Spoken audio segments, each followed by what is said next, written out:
आज मैं एक नया वीडियो लेके आया हूँ। अभी जो एग्ज़ाम हुए थे APTCL, AGCL और APGCL का, उनका रिजल्ट दे चुका है। तो उनके अब क्या होगा, अब वाइवा एग्ज़ाम होने वाले हैं, तो उनके वाइवा एग्ज़ाम में कौन कौन से इंपॉर्टेंट टॉपिक आ सकते हैं, पूछे जाएंगे। हमारे इससे पहले हमने ये सारे टॉपिक हमने उनसे पिछले सालों में हुए वाइवा के अनुसार लिए हैं। ओके, तो पहले आपको क्या देखना पड़ेगा, क्या पढ़ना पड़ेगा, details about the company. Okay, company के बारे में आपको डिटेल पढ़ना है। कंपनी का डिटेल आपको कहाँ से मिल जाएगा, वेबसाइट से मिल जाएगा। ओके, आपको वेबसाइट से इसका डिटेल मिल जाएगा। आपको वेबसाइट में जाना है, APTCL का वेबसाइट में जाना है, AGCL का वेबसाइट में जाना है और APGCL का वेबसाइट में जाना है। वहाँ से आपको कंपनी का डिटेल मिल जाएगा। तो कंपनी का डिटेल में आपको देखना है कि वर्तमान में कंपनी के चेयरमैन कौन है। ओके, आपको तीनों कंपनी का चेयरमैन देख लेना है, चेयरमैन का नाम क्या है। तो आपको क्या देखना है, मैनेजिंग डायरेक्टर कौन है। ओके, डायरेक्टर MD कौन है। ओके, MD का नाम आपको याद रखना है। ओके, और उसके बाद आपको क्या देखना है, नेक्स्ट टॉपिक क्या देखना है, maximum load demand in summer. तो आपका जो मैक्सिमम लोड डिमांड है, समर में कितना लोड डिमांड है असम का, उसको देखना है। तो समर में अराउंड, जो मुझे जहाँ तक पता है, अराउंड 2100 मेगावाट के आसपास है। ओके, तो आपको ये याद रखना है 2100। ये आपको APTCL की वेबसाइट से भी मिल जाएगा। तो मैक्सिमम लोड डिमांड आपको देखना है समर का, और आपका विंटर में कितना डिमांड है उसको भी देख लेना है। ओके, तो विंटर और समर का लोड डिमांड आपको याद रखना है।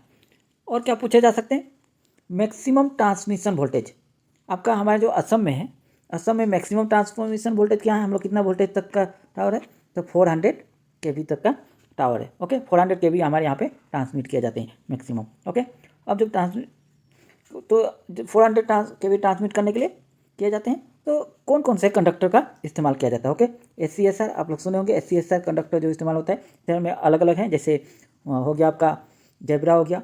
ओके, जेब्रा हो गया, मूज कंडक्टर हो गया, मूज कंडक्टर। ओके, पेंथर हो गया। तो आप लोग को इनका करंट रेटिंग देख लेना है, और कौन से कंडक्टर कितना केवी तक हम लोग केवी के लिए यूज किया जा सकता है, हमको देखना है। ओके, नेक्स्ट आपका टॉपिक होगा इंसुलेटर। अब कौन कौन से इंसुलेटर यूज़ किए जाते हैं, जैसे पिन इंसुलेटर हो गया, आपका पिन हो गया, सेकल इंसुलेटर हो गया, सेकल इंसुलेटर हो गया, फिर आपका हो गया डिस्क इंसुलेटर हो गया। तो ये सारे डिस्क इंसुलेटर, ये सब के बारे में हमें पढ़ लेना है। जैसे एक डिस्क का आपका रेटिंग कितना होता है, 11 kV होता है। एक डिस्क 2 लग गया तो 22 kV तक हम यूज़ कर सकते हैं। अगर 3 लगा दिए तो 33 kV में हम लोग 3 डिस्क इंसुलेटर का यूज़ करते हैं। ओके, फिर आपका सेकल इंसुलेटर जो होता है, सेकल इंसुलेटर हम लोग 440 वोल्ट में यूज़ करते हैं, जो आपका घर के सामने आपको देखने मिलेंगे। वो कौन सा जगह में यूज़ करते हैं, टर्निंग पॉइंट में यूज़ किया जाता है सेकल इंसुलेटर के। ओके, तो आपको ये सारे पढ़ लेना है इन टॉपिकों के बारे में। ओके, नेक्स्ट टॉपिक है आपका जनरेशन कैपेसिटी। तो असम का जो APGCL है, उसका आपका जनरेशन कैपेसिटी कितना है, कितना मेगावाट जनरेट करते हैं। ओके, तो आपको और कौन कौन से जनरेटिंग स्टेशन है उसको भी आपको देखना है। ये वेबसाइट से ही मिल जाएंगे आपको। थर्मल जो कि गैस पावर प्लांट, गैस से चलने वाले, और आपको कोल पावर प्लांट, ठीक है, कितने हैं। फिर हाइड्रो पावर प्लांट कितने हैं, और उनका कितने हैं और कौन से जगह में है, और कैपेसिटी कितना है। और आपको ये भी देखना है कि अभी total capacity, generation capacity Assam में कितने हैं। तो ये टॉपिक आपको देख लेना है। ओके, नेक्स्ट आपको देखना है टाइप्स ऑफ ट्रांसफार्मर। जो भी टाइप्स ऑफ ट्रांसफार्मर में क्या आ जाएंगे, आपको आ जाएंगे ऑटो ट्रांसफार्मर। ऑटो ट्रांसफार्मर क्या होता है, पावर ट्रांसफार्मर क्या होता है, ठीक है, पावर ट्रांसफार्मर। आपको फिर आ जाएंगे डिस्ट्रीब्यूशन ट्रांसफार्मर, जो हमारे घर के सामने में लगे हुए रहते हैं। 15 kVA, 250 kVA, 400 kVA, वो सब क्या है, डिस्ट्रीब्यूशन ट्रांसफार्मर है। ओके, तो आपको डिस्ट्रीब्यूशन ट्रांसफार्मर भी देख लेना है। ओके, नेक्स्ट आपको क्या देखना है, ट्रांसफार्मर के अंदर आपको देख लेना है CT, जो कि करंट ट्रांसफार्मर है, और क्या देखना है PT, जो कि क्या है, पोटेंशियल ट्रांसफार्मर है। अब CT क्यों यूज़ किया जाता है, CT हम लोग प्रोटेक्शन पर्पज़ के लिए यूज़ किया जाता है, और मेजरिंग के लिए यूज़ किया जाता है। तो आपको इसको देख लेना है। उसी तरह पोटेंशियल ट्रांसफार्मर PT, जो हम लोग प्रोटेक्शन और मेजरिंग पर्पज़ के लिए यूज़ करते हैं। ओके, नेक्स्ट आपको कौन सा टॉपिक देखना है, तो आपको नेक्स्ट टॉपिक देखना है अर्थिंग। ओके, अर्थिंग में आपको क्या देखना है, अर्थमेट। तो अर्थमेट सब स्टेशन में यूज़ किया जाता है। आपको देखना है कि सब स्टेशन में जो अर्थमेट यूज़ किए जाते हैं, कैसे, किस तरह से उनका कनेक्शन रहता है। ओके, अर्थमेट किस लिए यूज़ करते हैं, ताकि उनका जो हमारा रेजिस्टेंस को कमाने के लिए, ओके, अर्थ रेजिस्टेंस को कमाने के लिए हमें जो सब स्टेशन का जो रेजिस्टेंस होता है वो कितना होता है, लेस देन 1। जो सब स्टेशन का रेजिस्टेंस होता है, अर्थिंग रेजिस्टेंस कितना होता है, लेस देन 1 ओम होता है, ओके। अब अर्थिंग में आपको देखना पड़ेगा कि अगर आप एक डिस्ट्रीब्यूशन ट्रांसफार्मर अगर आप इंस्टॉल करेंगे तो कितना अर्थिंग देंगे, कितना नंबर अर्थिंग देना पड़ेगा और कौन कौन सा जगह में आपको अर्थिंग करना पड़ेगा।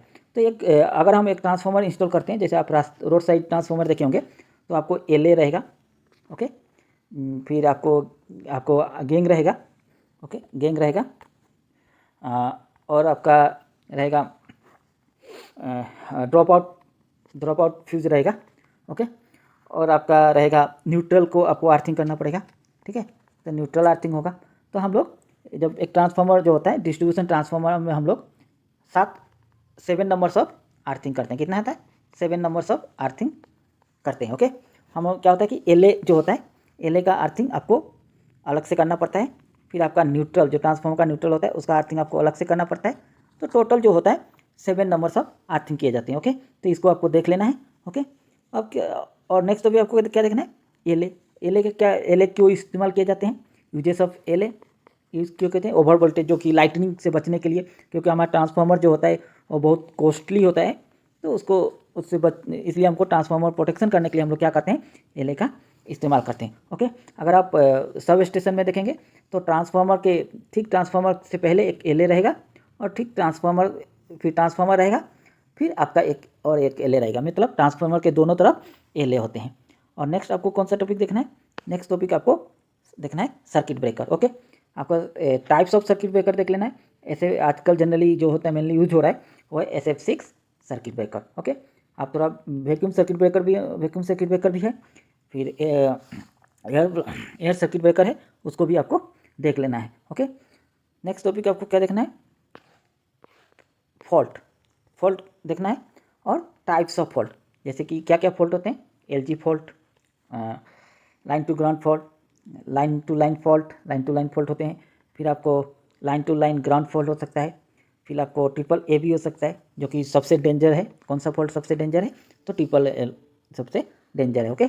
और LG फॉल्ट, कोई एक कंडक्टर अगर आपको ब्रेकडाउन होकर या स्नैप्ड होकर क्या हो गया, ग्राउंड में लग जाता है, तो हमारा कौन सा फॉल्ट हो जाएगा, LG फॉल्ट। या किसी पेड़ में लगने के बाद अगर अर्थ पा जाता है, अर्थ के साथ कनेक्ट हो जाता है, तो कौन सा फॉल्ट होगा, LG फॉल्ट। जनरली हम लोग को ज़्यादातर फॉल्ट कौन से मिलते हैं, ज़्यादातर फॉल्ट LG फॉल्ट देखने के लिए मिलते हैं, ओके।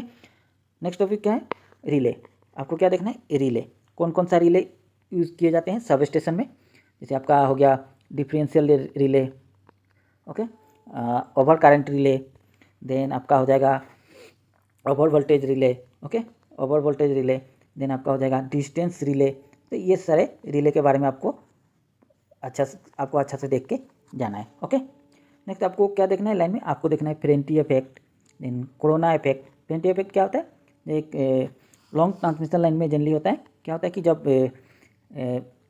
रिसीविंग एंड, ये रिसीविंग एंड है, अगर ये लाइटली लोडेड होगा तो आपका क्या होगा, रिसीविंग एंड का वोल्टेज ज़्यादा हो जाता है as compare to sending end voltage, उसको हम लोग क्या बोलते हैं, फेरेंटी इफेक्ट। ठीक है, कोरोना इफेक्ट क्या होता है, ये कोरोना जो हम लोग को एक हिसिंग साउंड सुनाई देता है, ये कब होता है, ये रेनी सीजन में हमें दिखाई देता है, ओके, देखने को मिलता है। आपका नेक्स्ट टॉपिक क्या है, SLDC। तो SLDC क्या है, SLDC होता है आपका स्टेट लोड डिस्पैच सेंटर, जो कि ये कहाँ में है, स्टेट लोड डिस्पैच सेंटर। इसका फुल फॉर्म आपका पूछ सकते हैं कि SLDC का फुल फॉर्म क्या है, तो स्टेट लोड डिस्पैच सेंटर। और ये कहाँ है, तो गुवाहाटी में है, काहिलीपाड़ा में, ठीक है। अभी जब भी वहाँ से पूरा सेंट्रली, जो कि पूरा आसाम का लोड को मॉनिटर किया जाता है, ओके। लोड कहाँ से मॉनिटर किया जाता है, तो SLDC से। और यहीं से आपको अगर लोड शेडिंग देना है, सपोज आपके पास लोड शेडिंग, आपका पावर चाहिए, आपका मान लीजिए कि 1500 मेगावाट, और आपके पास सिर्फ 1200 मेगावाट है, तो आपको क्या होगा, 300 का जो होगा लोड शेडिंग होगा, ओके। तो कौन करेगा इसको, कौन मॉनिटर करता है, आपका SLDC मॉनिटर करेगा, ओके। SLDC आपको लोड शेडिंग देने के लिए आपको बोलेंगे, ओके। नेक्स्ट टॉपिक है इलेक्ट्रिसिटी बिल।